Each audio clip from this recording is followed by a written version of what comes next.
ہم نے پچھلے کئی ہفتے پہلے ہم نے خدا کے کلام میں سے ہم نے بہت ساری باتیں خدا کے کلام میں سے ہم نے سیکھنا شروع کی، اور اس میں ہم نے یہ بھی دیکھا کہ خدا کے کلام کی کیا قوت ہے، خدا کا کلام ہمارے لیے کیا کرتا ہے، اور آخر میں ہم نے یہ دیکھا تھا کہ خدا کا کلام جو ہے وہ ہمیں نئے عہد نامے میں آ کر کیا سکھاتا ہے اور پرانے عہد نامے میں کیا سکھاتا ہے. اور پھر ہم نے یہ بھی دیکھا تھا کہ نئے عہد نامہ جو ہے وہ کیا ہے اور پرانا عہد نامہ جو کیا ہے. اور آج مسیح جو ہے وہ پرانے عہد نامے میں نہیں ہے بلکہ وہ نئے عہد نامے کے اندر ہیں، جو کہ خدا یسوع مسیح کے وسیلہ سے اس نے ہمارے ساتھ جو ہے وہ اس نے باندھا ہے. پریز گاڈ. اور چونکہ مسیح خداوند کے اس شاعربانی کے وقت جو خدا یسوع مسیح نے جو ہمارے ساتھ جو عہد کا اعلان کیا ہے اور جو عہد اس نے ہمارے ساتھ باندھا ہے، آج ہم خاص طور پر جو ہے وہ خدا یسوع مسیح کی صلیب کی طرف اور ان کی شاعربانی کی جو ان کی آخری فصح جو تھی ہم اس کو دیکھیں گے، جسے ہم شاعربانی کہتے ہیں. اور پھر ہم دیکھیں گے کہ اس کا کنیکشن جو ہے وہ کیا ہے، اور یہ دیکھیں گے کہ خدا یسوع مسیح نے اس عید کے موقع پر جسے عید فصح کہتے ہیں، انہوں نے فصح کس طرح سے انہوں نے منائی، اور انہوں نے میرے اور آپ کے لیے اس عید کے اندر جو ہے وہ کیا پیغام یا میسج جو ہے وہ دیا ہے. پریز گاڈ. لیکن اس سے پہلے ضروری بات ہے کہ ہم عید فصح جو ہے اس کے بارے میں ہم جان سکیں اور دیکھیں کہ عید فصح جو ہے وہ کیا ہے، کہاں سے شروع ہوئی، کیسے منائی جاتی ہے، پرانے زمانے میں کیسے منائی جاتی تھی، اور پھر جو ہے آج کے دور میں عید فصح جو ہے وہ کیسے منائی جاتی ہے، اور پھر خدا یسوع مسیح کی صلیب کے ساتھ اس کا کیا تعلق ہے، اور مسیح کے مصلوبیت کے ساتھ اس کا کیا تعلق جو ہے. تو فصح جو ہے یہ لفظ عبرانی زبان کا لفظ ہے، اور اس کا مطلب ہے گزر جانا، درگزر کرنا یا چھوڑ دینا. خروج کی کتاب اس کے 12 باب میں ہمیں اس کا تفصیل کے ساتھ جو ہے وہ ذکر ملتا ہے کہ کس طرح سے خدا نے جو ہے وہ عید فصح کا آغاز کیا اور کس طرح سے خدا نے فصح جو ہے وہ رکھی. تو سب سے پہلے ہم دیکھیں گے کہ یہ عید جو ہے یہاں پہ خروج 12 باب کے اندر یہ عید جو ہے وہ نہیں ہے، وہاں پہ صرف جو ہے یہ فصح ہے، جس کا مطلب ہے چھوڑ دینا، درگزر کر دینا، گزر جانا. تو خدا نے بنی اسرائیل قوم کو جو ہے 430 برس کی غلامی میں اس نے ملک مصر سے باہر نکالنے کے لیے اس نے جو اس نے وعدہ جو ہے وہ ابراہیم کے ساتھ اس نے پیدائش کی کتاب میں کیا تھا کہ میں تمہاری اولاد کو، تمہاری نسل کو جو ہے وہ میں ملک مصر کی غلامی سے نکال لاؤں گا.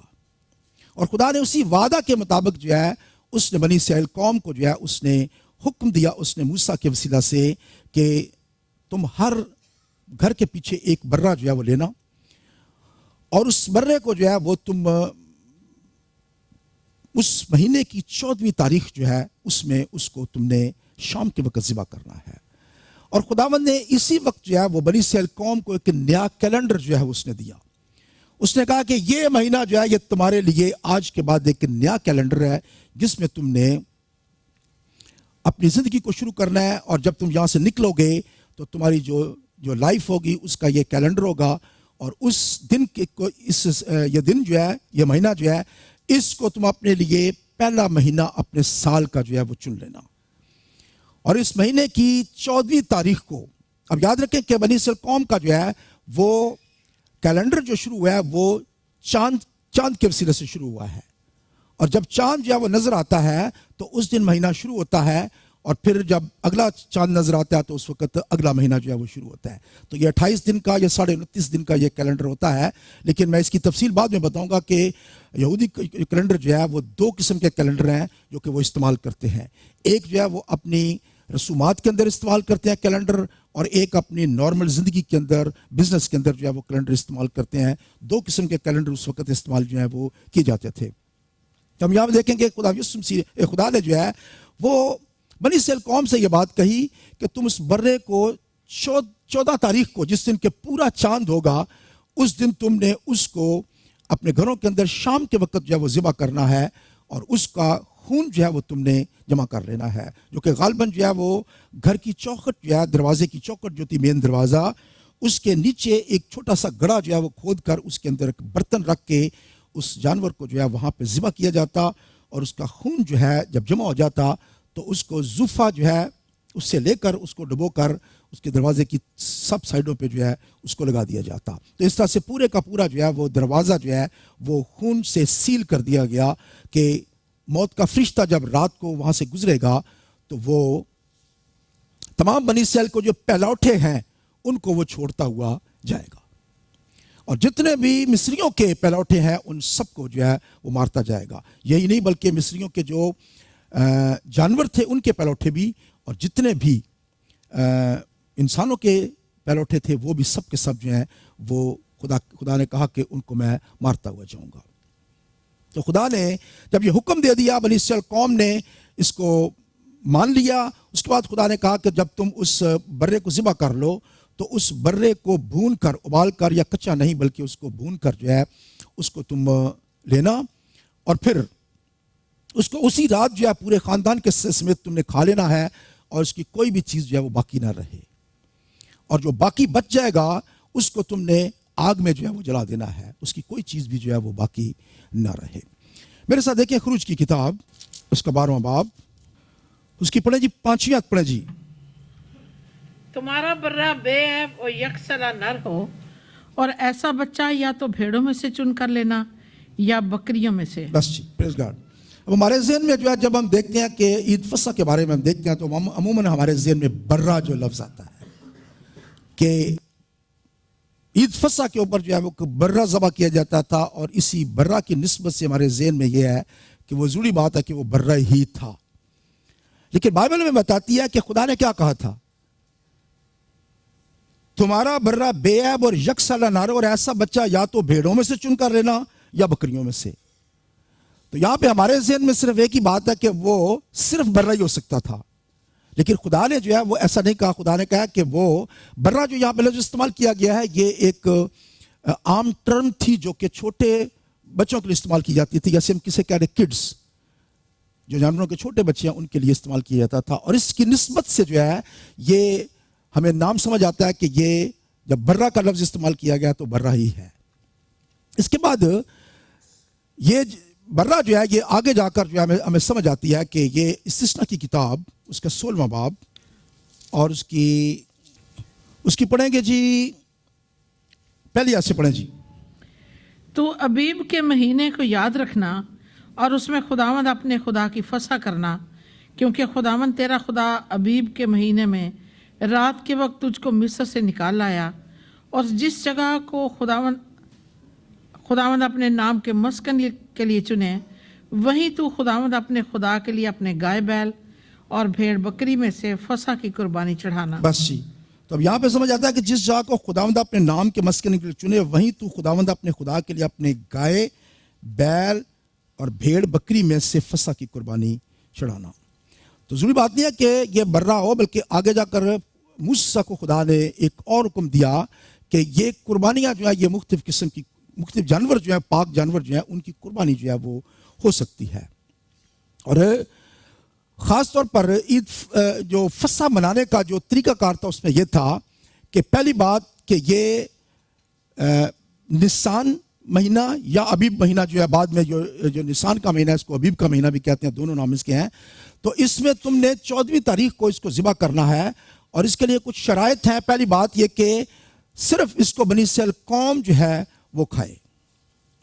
اس میں سے کوئی بھی دوسرا شخص جو ہے وہ کھانے نہ پائے. اور اگر کوئی شخص کھانا چاہتا ہے تو ضروری بات ہے کہ وہ ختنہ کرائے اور وہ یہودی قوم میں شامل ہو, اور اس کے بغیر وہ اس میں حصہ نہیں لے سکتا ہے اگر کوئی بھی اس میں حصہ لینا چاہتا ہے. تو اس کے بعد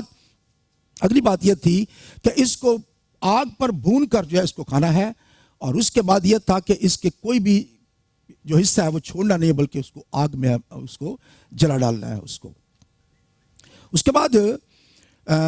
اس کے ساتھ جو بڑی اہم چیز ہے وہ صرف یہ برہ ہی نہیں ہے, بلکہ اس برہ کے ساتھ جو ہے وہ ایک اور چیز جو ہے وہ جڑی ہوئی ہے, اور وہ ہے بے خمیری روٹی. بے خمیری روٹی, اور ابھی ہم دیکھیں گے کہ اس کی کیا وجہ ہے کہ بے خمیری روٹی اور یہ فصح کا برہ جو ہے یہ دونوں ایک ہی جگہ پہ فصح جو ہے وہ کہلاتے ہیں. فصح جو ہے وہ صرف برہ ہی نہیں ہے, فصح کا برہ ہو سکتا ہے لیکن فصح اپنے آپ میں برہ نہیں ہے, بلکہ فصح جو ہے یہ ساری کی ساری جو کہ سرمنی ہے، جو کہ جس میں بے خمیری روٹیاں بھی ہیں اور جس میں فسح کا برہ بھی ہے، کڑوا ساگ پات بھی ہے، یہ ساری چیزیں جو ہیں یہ مل کر جو ہیں یہ فسح کہلاتی ہیں۔ اس کا مطلب ہے کہ یہ یادگار ہے اس بات کی کہ خدا نے اس دن بنی اسرائیل قوم کے پہلوٹوں کو چھوڑ دیا، یا درگزر کر گیا، یا ان کو بچا لیا۔ اب یہاں پہ ایک اور چیز ہمیں دیکھنی ہے کہ خدا نے کچھ اور احکامات دیے، میرے ساتھ دیکھیں خروج کی کتاب میں، کہ اس کی وجہ کیا ہے کہ فسح جو ہے وہ منائی جائے اور اس کو کیوں یاد رکھنا ہے۔ میرے ساتھ دیکھیں خروج کی کتاب اس کا 12واں باب 14ویں آیت دیکھیں جی، خروج کی کتاب اس کا 12واں باب اور اس کی 14ویں آیت۔ اور وہ دن تمہارے لیے ایک یادگار ہوگا اور تم اس کو خداوند کی عید کا دن سمجھ کر ماننا، تم اسے ہمیشہ کی رسم کر کے اس دن کو نسل در نسل عید کا دن ماننا۔ بس جی، تو خدا نے فیوچر کے لیے، مستقبل کے لیے ان کو کہا کہ یہ دن جو ہے تم نے ایک یادگار کے طور پر جو ہے وہ ماننا ہے۔ اور وہ یادگار کیا ہے کہ خدا تمہیں ملک مصر سے نکال کر لے آیا۔ یادگاری کس چیز کی ہے؟ خدا تمہیں ملک مصر کی غلامی سے اس کو نکال کر لے کر آیا، اور اس کو صرف تم نے ایک یادگار دن کے طور پر نہیں بلکہ اس کو تم نے ایک خوشی کے ساتھ منانا ہے، ایک عید منانی ہے کہ خدا نے ہمارے ساتھ کیا کیا تھا۔ اور یہ دن جو ہے یہ یاد کر کے نسل در نسل تم نے اس کو منانا ہے۔ تو تمام بنی اسرائیل قوم کے لیے یہ بات ضروری تھی کہ وہ اس دن کو جو ہے یادگار کے طور پر منائیں کہ خدا نے ان کو کس طرح سے ملک مصر کی غلامی سے نکالا تھا۔ اگر آپ تھوڑا سا آگے جا کر دیکھیں تو خدا نے 24ویں آیت پڑھیں جی۔ اور تم اس بات کو اپنے اور اپنی اولاد کے لیے ہمیشہ کی رسم کر کے ماننا، آگے پڑھتے جائیں جی۔ اور جب تم اس ملک میں جو خداوند تم کو اپنے وعدہ کے موافق دے گا داخل ہو جاؤ تو اس عبادت کو برابر جاری رکھنا، اور جب تمہاری اولاد تم سے پوچھے کہ اس عبادت سے تمہارا مقصد کیا ہے تو تم یہ کہنا کہ یہ خداوند کی فسح کی قربانی ہے جو مصر میں مصریوں کو مارتے وقت بنی اسرائیل کے گھروں کو چھوڑ گیا اور یوں ہمارے گھروں کو بچا لیا۔ بس جی، تو یہ کس لیے ہے؟ یہ اس یادگار میں ہے کہ مصر میں مصریوں کو مارتے وقت بنی اسرائیل کے گھروں کو چھوڑ گیا اور ہمارے گھروں کو بچا لیا۔ تو بنیادی طور پر یہ تھا کہ مصر سے کس طرح خدا ان کو نکال کر لایا ہے اور کس طرح سے اس نے ان کو عزت بخشی ہے۔ آگے میرے ساتھ دیکھیں جی، پڑھیں جی آگے 42 آیت پڑھیں جی۔ یہ وہ رات ہے جسے خداوند کی خاطر ماننا بہت مناسب ہے، کیونکہ اس میں وہ ان کو ملک مصر سے نکال لایا۔ خداوند کی یہ وہی رات ہے جسے لازم ہے کہ سب بنی اسرائیل نسل در نسل خوب مانیں۔ ٹھیک ہے جی، کیونکہ اس میں وہ ان کو ملک مصر سے نکال لایا۔ خداوند کی یہ وہی رات ہے جسے لازم ہے کہ سب بنی اسرائیل نسل در نسل خوب مانے۔ تو کیا ریزن تھا منانے کا؟ کیونکہ خدا ان کو ملک مصر سے جو ہے وہ بچا کر لے آیا، نکال کر لے آیا، اور اس کے بعد آگے جا کر خدا نے احکام دیے کہ یہ فسح کو تم نے کیسے منانا ہے، اور اس کو منانے کے لیے سب لوگ جو ہے وہ ختنہ کرائیں، 42 آیت سے لے کے 51 آیت تک جو ہے کس طرح سے اس کو منائیں اور کوئی نامختون سے کھانا نہ پائے۔ اور اس کے بعد 13ویں باب میں جا کر دیکھتے ہیں، میرے ساتھ میں کہ 13واں باب اور اس کی پڑھیں جی 14ویں آیت پڑھیں جی۔ اور جب آئندہ زمانہ میں تیرا بیٹا تجھ سے سوال کرے کہ یہ کیا ہے تو تو اسے یہ جواب دینا کہ خداوند ہم کو مصر سے جو غلامی کا گھر ہے بزور بازو نکال لایا۔ بس جی، پریز گاڈ۔ اگر آپ تھرو آؤٹ جو ہے وہ پڑھتے جائیں، بے شمار حوالہ جات ہیں جہاں پہ ہمیں ایک ہی بات نظر آتی ہے کہ اگر کوئی یہ پوچھتا ہے کہ یہ فسح ہم کیوں بنا رہے ہیں، اس فسح کا مطلب کیا ہے، تو کیا اس کا مطلب ہے؟ کیا بتایا بائبل نے؟ بتائیں۔ کیونکہ خدا ہمیں ملک مصر سے جو ہے وہ غلامی سے نکال لایا ہے، اور یہ اس کی ایک یادگار تھی، اس کا ایک میموریل تھا کہ آپ نے ہر سال جو ہے اس کو اسی دن پہ منانا ہے، اور تاکہ آپ یاد کر سکیں کہ خدا نے آپ کو ملک مصر سے جو ہے وہ وہاں سے نکالا تھا۔ اس کے بعد بنی اسرائیل قوم نے جو ہے جب وہ ملک مصر سے باہر نکلے، 7 دن تک خدا نے کہا کہ تم نے بے خمیری روٹی جو ہے وہ کھانی ہے، اور اس کا ریزن یہ تھا کہ وہ اپنے جو ان کے پاس آٹا تھا اس کو وہ اتنی جلدی میں تھے کہ وہ اس کو ان کو خمیر جو ہے وہ نہ دے سکے، اور وہ بے خمیر آٹا جو ہے اپنے ساتھ لے کر آئے، اور اس آٹے کے ساتھ جو ہے وہ جتنے دن تک وہ آٹا ان کے پاس تھا اس میں وہ بے خمیری روٹیاں جو ہیں اس آٹے سے جو ہے وہ کھاتے رہے۔ اب میرے ساتھ دیکھیں استثنا 16 باب۔ ابھی ہم نے تھوڑی دیر پہلے دیکھا ہے کہ اس میں تم تمام جانور جو بھی ہوں، لیکن اب خدا نے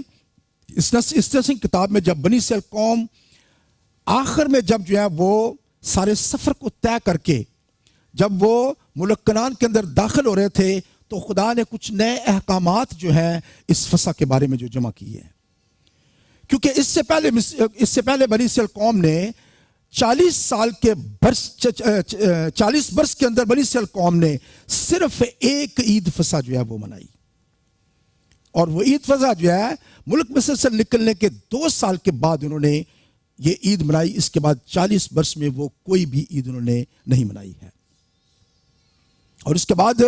40 برس کے بعد انہوں نے پہلی عید جو ہے انہوں نے اس وقت منائی جب بنی اسرائیل قوم جو ہے وہ یشوع کے ساتھ جو ہے وہ کنعان کے اندر جب داخل ہوئے، یرو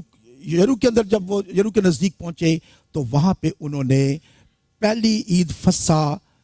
38 ایئر کے بعد انہوں نے منائی، 38 سال کے بعد جو ہے انہوں نے دوبارہ عید فسح جو ہے منائی۔ اور اس کا ریزن کیا ہے؟ لکھا ہے وہاں پہ کہ وہاں پہ تمام جتنے بھی بنی اسرائیل قوم میل تھے جو نر تھے ان کا ختنہ جو ہے 40 برس میں جو ہے نہیں کیا گیا تھا۔ فسح کے لیے ضروری بات تھی، شرط کیا تھی؟ صرف اور صرف جو ختنہ کیا ہوا شخص ہے وہ اس میں حصہ لے سکتا ہے، بغیر ختنے کے اس میں حصہ نہیں لے سکتا تھا۔ اور یہ پرابلم تھی کہ ان 40 برسوں میں بنی اسرائیل قوم نے کوئی بھی ختنہ جو ہے وہ نہیں کیا۔ میرے ساتھ دیکھیں یشوع کی کتاب اس کا 5واں باب اور اس کی پڑھیں گی 2 آیت۔ اس وقت خداوند نے یشوع سے کہا کہ چکمک کی چھریاں بنا کر بنی اسرائیل کا ختنہ پھر دوسری بار کر دے، اور یشوع نے چکمک کی چھریاں بنائیں اور کھلڑیوں کی پہاڑی پر بنی اسرائیل کا ختنہ کیا،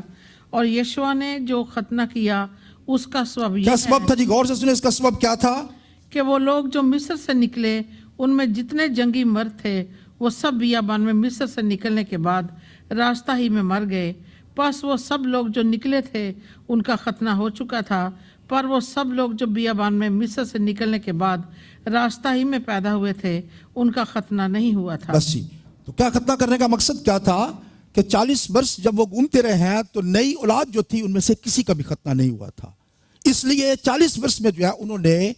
فسح جو ہے وہ نہیں منائی، بلکہ انہوں نے فسح کب منائی ہے؟ جب انہوں نے دوبارہ ختنہ کیا ہے۔ اور پھر آگے جا کر پڑھیں گے 10ویں آیت میں۔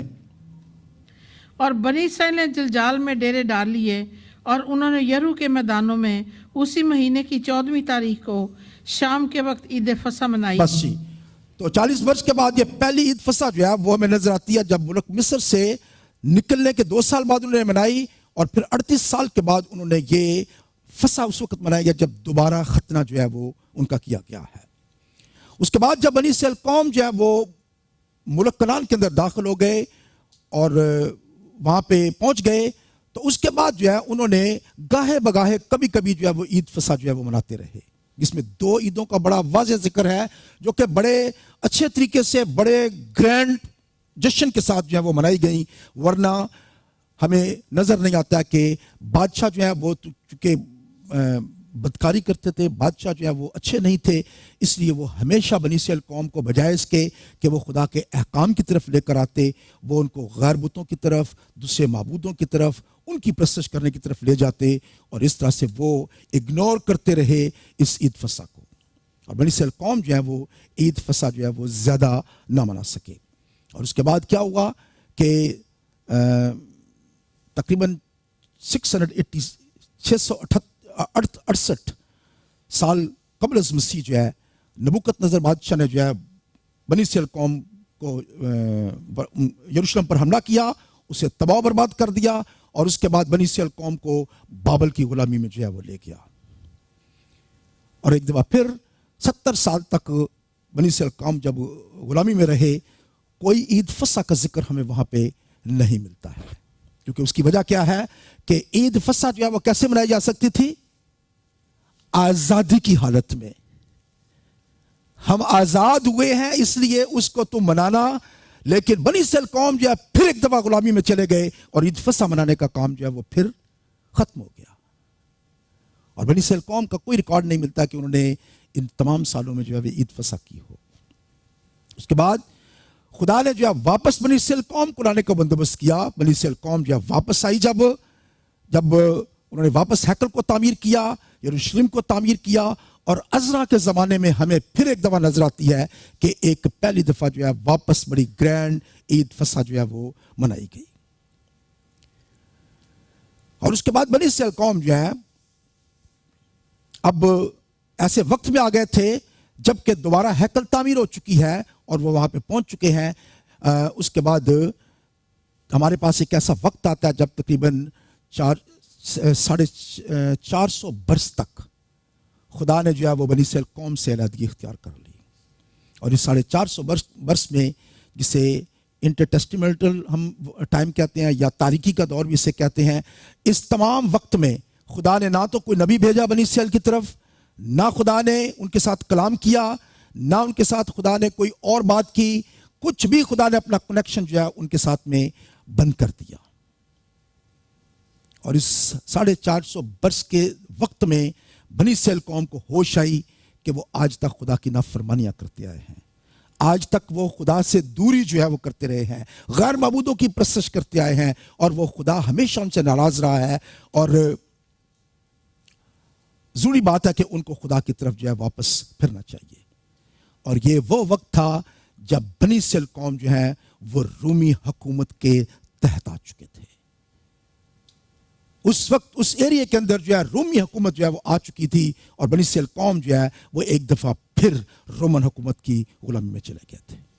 اب وہ آزاد نہیں تھے, ان کا آزاد ملک نہیں تھا, وہ آزادی کے ساتھ کچھ نہیں کر سکتے تھے, لیکن ایک دفعہ پھر جو ہے وہ رومی حکومت کی غلامی میں چلے گئے. اور اس وقت انہوں نے سوچنا شروع کیا کہ اب ہمیں ایک دفعہ پھر ہمیں آزاد ہونے کی ضرورت ہے. اور یہی وجہ ہے کہ بنی اسرائیل قوم نے اس وقت جو ہے وہ انہوں نے یہ عہد کیا کہ ہم خدا کے حکموں پر عمل کریں گے, ہم خدا کی شریعت پر عمل کریں گے, تاکہ خدا جو ہے وہ ہمیں معاف کر سکے, اور خدا جو ہے وہ ہمیں نکال سکے, ہمیں رہائی دے سکے. اور یہی وجہ تھی کہ بنی اسرائیل قوم کے بزرگ جو تھے انہوں نے بیٹھ کر اس تمام چیزوں کا جائزہ لیا, سوچا, اور پھر اس وقت ربی, فقیہ, فریسی, صدوقی, یہ تمام جو ہے ہمیں اس ٹائم کے لوگ جو ہمیں نظر آتے ہیں جو کہ خدا یسوع مسیح کے آنے کا وقت تھا. اور یہ لوگ جو ہے یہ صرف اسی وجہ سے تھے کہ کس طرح سے بنی اسرائیل قوم کو واپس خدا کے حکموں پر عمل کرنے کے لیے مجبور کیا جائے. اور یہی وجہ تھے کہ انہوں نے تمام جتنے بھی احکامات تھے جو پچھلے ہزاروں سال میں جو ہے وہ مانتے نہیں تھے, ان پر عمل نہیں کرتے تھے, انہوں نے سوچا کہ ہم ان پر عمل کرنا شروع کریں گے. اور اسی وجہ سے انہوں نے تمام احکامات جو ہیں ان کو سختی کے ساتھ عمل کرانے کے لیے اس میں کئی بے شمار اور احکامات جمع کر دیے. جیسا کہ میں نے آپ کے ساتھ ذکر کیا تھا کہ سبت کا جو وقت تھا, اب وہ کہتے تھے کہ سبت شاید ہم نہیں ٹھیک طریقے سے مان رہے ہیں, شاید خدا جو ہے ہمارے سبتوں کی وجہ سے ہمیں پرابلم کر رہا ہے. تو انہوں نے بے شمار قوانین جو ہیں وہ سبت کے دن کے ساتھ جوڑ دیے کہ آپ نے یہ کام نہیں کرنا, یہ بھی نہیں کرنا. میں نے آپ کو بتایا تھا کہ حتیٰ کہ وہ گھاس کے اوپر چلنے سے جو ہے وہ سبت کے دن منع کرتے تھے کہ شاید اس کے اندر کوئی دانے گرے ہوں, شاید اس کے اندر کوئی گندم کا پولا گرا ہو اور آپ کے پاؤں سے وہ مسلا جائے اور اس طرح سے دانے باہر نکل آئیں, تو وہ یہی سمجھا جائے گا کہ آپ نے کام کیا ہے. یہاں تک وہ لے گئے تھے اور ہر چیز کو وہ اس حد تک کرنا چاہتے تھے کہ خدا کے چھوٹے سے چھوٹے حکم کو جو ہے وہ مان سکیں. یہی وجہ ہے کہ خدا یسوع مسیح کے وقت میں جو ہے وہ شریعت پر عمل کرنے کے لیے, سختی سے عمل کرنے کے لیے فقیہ, فریسی دن رات جو ہے وہ جڑے رہتے تھے کہ کسی طرح سے ہم خدا کو خوش کر سکیں. اور اسی وقت بنی اسرائیل قوم جو ہے وہ باقاعدگی کے ساتھ جو ہے وہ ہر سال جو ہے وہ اپنی عیدیں جو ہیں انہوں نے منانا شروع کی. انہوں نے عیدوں کو جو ہے منانا شروع کیا, اور اس وجہ سے انہوں نے منانا شروع کیا تاکہ واپس ہر چیز جو ہے وہ بحال ہو سکے اور خدا ان کو وہاں سے نکال سکے. لیکن یاد رکھیں کہ اس وقت وہ